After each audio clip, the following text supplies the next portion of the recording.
Good morning बच्चों, कैसे हैं आप सभी। मैं आशा है कि आप सभी पूर्ण रूप से स्वस्थ होंगे और जो भी आपको ऑनलाइन के माध्यम से पढ़ाया जा रहा है उसे आप बहुत अच्छे तरीके से पढ़ रहे होंगे और समझ रहे होंगे। तो बच्चों, आज मैं आपकी विषय अध्यापिका स्नेहलता श्रीवास्तव कक्षा 7 के बच्चों को हिंदी रीडर में पाठ 6 जलियांवाला बाग में बसंत नामक कविता पढ़ाने जा रहे हूँ, जिसे आप बहुत ध्यानपूर्वक पढ़ेंगे और समझेंगे। तो जितने बच्चों के पास किताबें हैं वो अपनी किताब लें और पाठ 6 जलियांवाला बाग में बसंत खोल कर बैठे और एक एक लाइन पढ़ें, उसका एक एक लाइन का अर्थ भी पढ़ें। लेकिन आप वीडियो अवश्य देखें, क्योंकि वीडियो में आप बिल्कुल क्लास की तरह समझेंगे। जैसे आप क्लास में पढ़ते हैं उसी प्रकार आपको वीडियो के माध्यम से भी पढ़ाया जाता है और समझाया जाता है। तो आइए हम पढ़ते हैं जलियांवाला बाग में बसंत। बच्चों, जलियांवाला बाग एक ऐसा स्थान है जहाँ पे बहुत बड़ा हत्याकांड, गोलीकांड हुआ था, जिसमें लाखों आदमी मारे गए थे। तो उसी जलियांवाला बाग की जो हत्या थी, ठीक है, उसके बारे में अंग्रेजों ने निहत्थे लोगों पर गोलियां बरसाई थी, जिसका जो है सुभद्रा कुमारी चौहान ने कविता के माध्यम से बहुत ही मार्मिक संदेश दिया है, बहुत ही मार्मिक वर्णन किया है। तो आइए हम पढ़ते हैं। यहाँ कोकिला नहीं काग है शोर मचाते, काले काले कीट भ्रमर का भ्रम उपजाते, कलियां भी अधखिली मिली हैं कंटक कुल से, वे पौधे वे पुष्प शुष्क हैं अथवा झुलसे।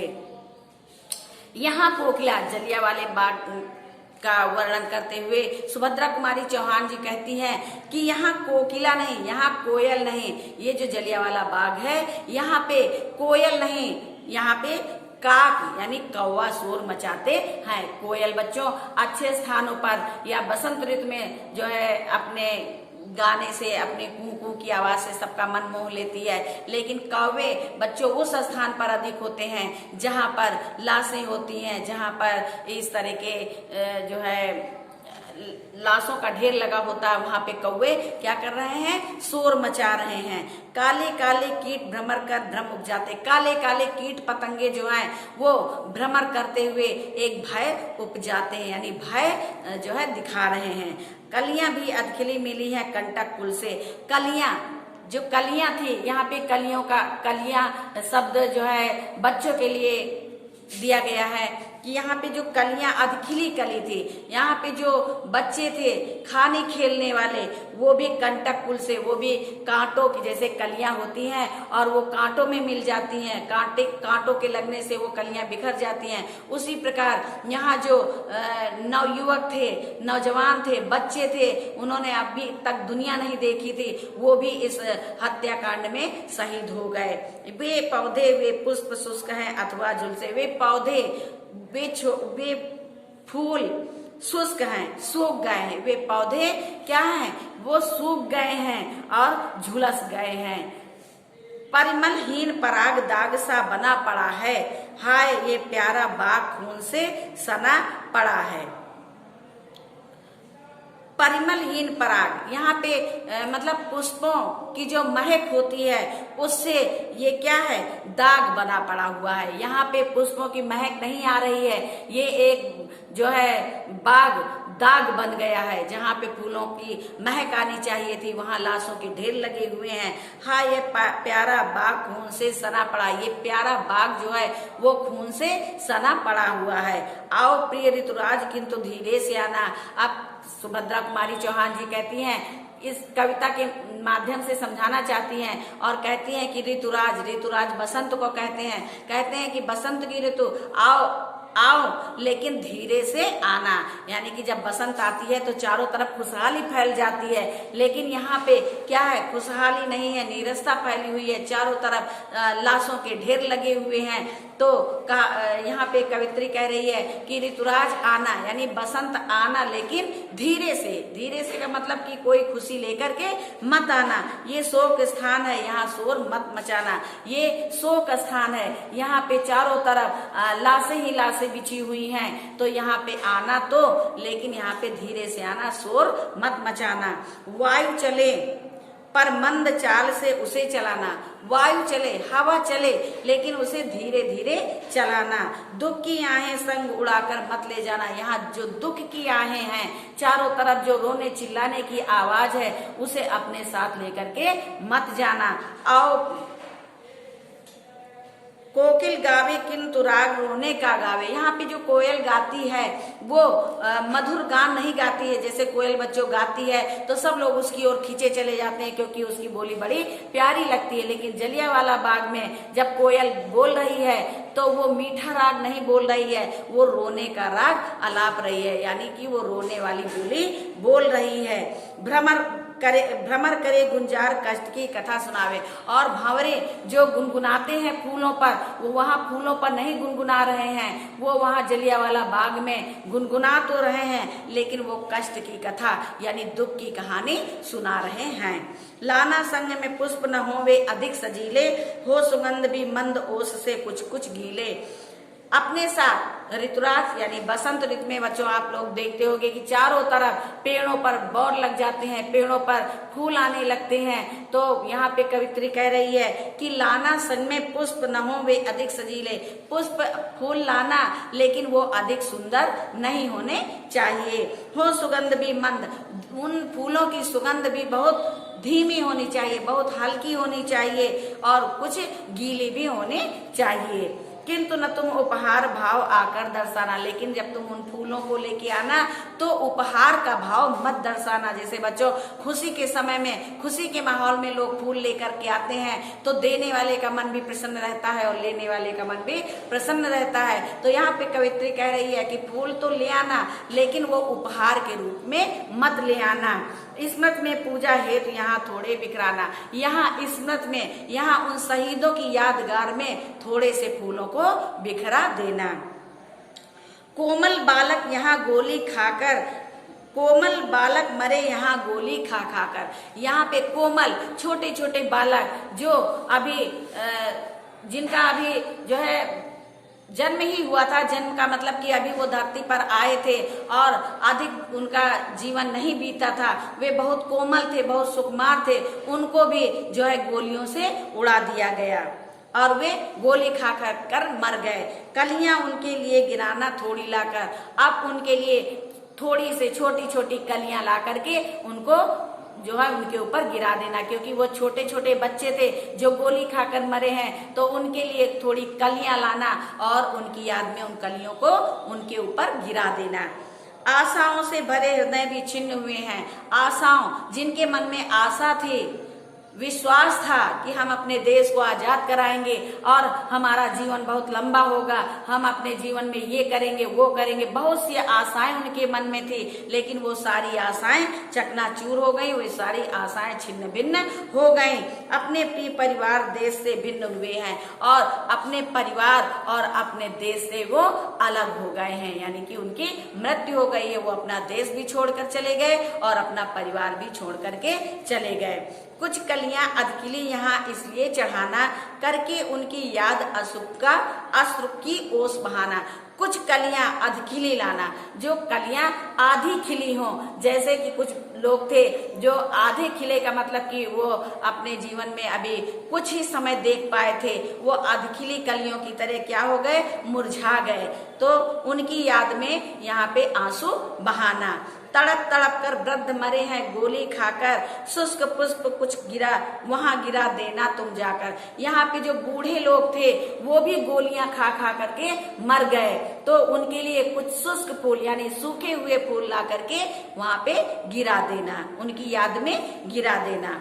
ये सब करना किंतु बहुत धीरे से आना, यह है शोक स्थान यहाँ ना शोर मचाना। कवित्री कह रही है ऋतुराज से कि यहाँ तुम आना, बहुत धीरे से आना, यानी कि जब आना तो बहुत धीरे धीरे आना, क्योंकि ये शोक स्थान है, यहाँ पर आकर के शोर मत मचाना। तो बच्चों दुख के स्थान पर कोई जाता है तो बहुत धीमी चाल में चलता है और उसका चेहरा भी उतरा होता है और वो बहुत धीरे धीरे चाल में चलता है। लेकिन जब वही व्यक्ति किसी खुशी में जाता है, किसी उत्सव में जाता है तो उसका चेहरा खिला होता है और वो बहुत तेजी से चलता है। तो यहाँ पे कवित्री कह रही है कि ये शोक स्थान है, यहाँ पर बहुत धीरे धीरे से आना और यहाँ पे आकर के शोर मत मचाना, क्योंकि ये शोक स्थान है। तो बच्चों, आज आपने पढ़ा जलियांवाला बाग में बसंत। हमें आशा है कि आपको ये जलियांवाला बसंत की कविता बहुत अच्छे तरीके से समझ में आई होगी। इस कविता को आप याद करेंगे।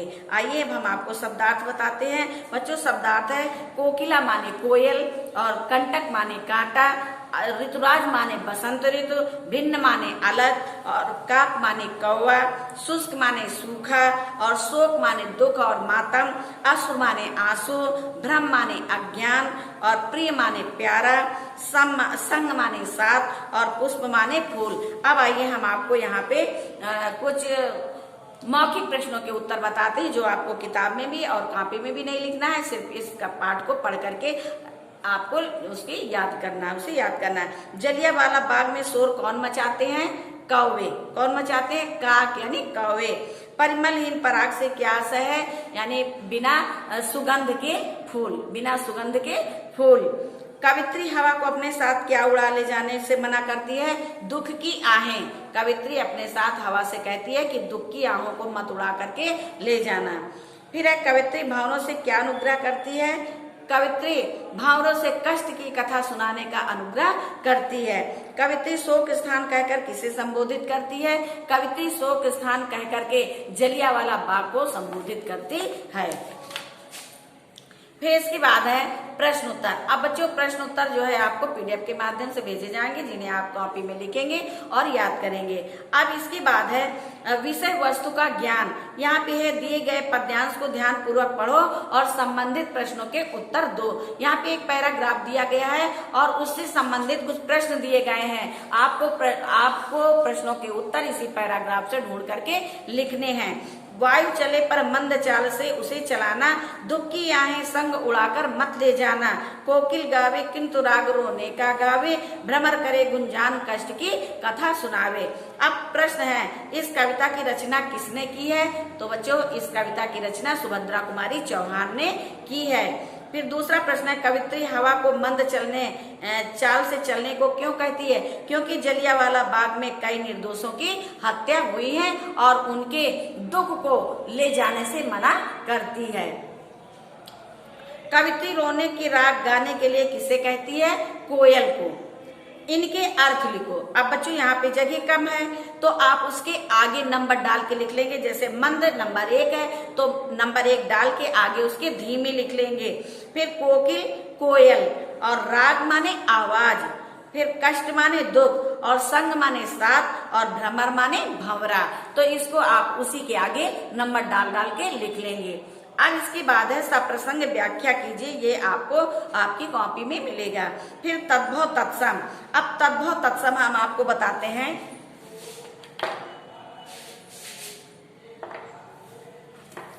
तद्भव तत्सम यानी तत्सम है, तत्सम शब्दों की आपको क्या बनाना है? तद्भव। तद्भव। बच्चों, तत्सम वे शब्द होते हैं जो संस्कृत भाषा में ज्यों के त्यों रहते हैं, और तद्भव उन्हें कहते हैं जो संस्कृत भाषा से हिंदी में आते हैं। जैसे कोकिला, कोकिला, काक, भ्रमर, आम्र, घृत, पुष्प, स्मृति, अश्रु, उलोक, अग्नि।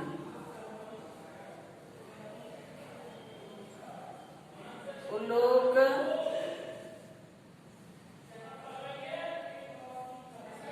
अग्नि। अब देखिए, ये तो संस्कृत के शब्द होते हैं, ठीक। अब इनके तद्भव में बनाने तो कोकिला, कोकिला तत्सम शब्द है और तद्भव में इसे कोयल कहते हैं। कोयल, कोयल। काक संस्कृत शब्द है, इसको हिंदी में कौवा कहते हैं। कौवा, कौवा कहते हैं। भ्रमर संस्कृत शब्द है और हिंदी में इसे, तद्भव में इसे भंवरा कहते हैं। भंवरा यानी कि भ्रमर तत्सम है और भंवरा तद्भव है। आम्र, आम्र तत्सम है और इसका तद्भव क्या होगा? आम, आम। घृत, घृत लिखा है, घृत तत्सम शब्द है और इसका तद्भव क्या होगा? घी, घी। पुष्प संस्कृत शब्द है यानी तत्सम शब्द है, इसका तद्भव क्या होगा? फूल, फूल। स्मृति, स्मृति जो है वो संस्कृत शब्द है। स्मृत क्या है? संस्कृत शब्द है यानी तत्सम है और इसका तद्भव क्या होगा? याद, याद। और अश्रु, अश्रु जो है तत्सम शब्द है और इसका तद्भव क्या होगा? आंसू, आंसू। और उल्लू संस्कृत शब्द है यानी तत्सम शब्द है और इसका तद्भव क्या होगा? उल्लू। इसी प्रकार अग्नि तत्सम शब्द है और इसका तद्भव क्या होगा? आग, आग। तो ये तो हो गए आपके तत्सम शब्द से तद्भव शब्द बनाना। इसके बाद है विलोम शब्द से आपको मिलान करना है। पुष्प, पुष्प का विलोम कंटक होगा। प्यारा का दुश्मन होगा।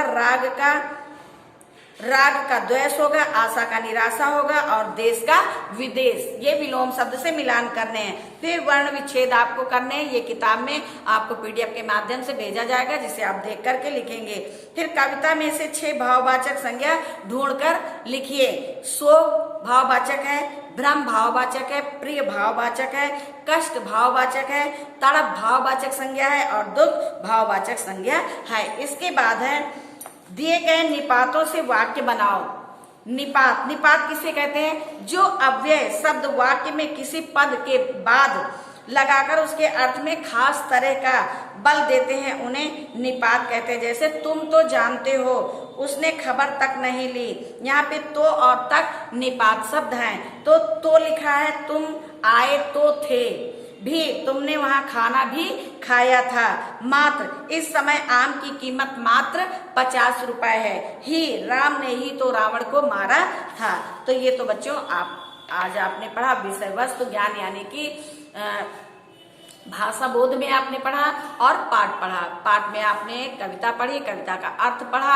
हमें आशा है कि आपको कविता का अर्थ बहुत अच्छे तरीके से समझ में आया होगा। अब अभ्यास कार्य में जो आपने पढ़ा उसे आप किताब में भरेंगे और जो पीडीएफ के माध्यम से कॉपी वर्क दिया जाएगा उसे आप कॉपी में लिखेंगे। तो बच्चों आज ये पाठ यहीं पे समाप्त होता है। धन्यवाद।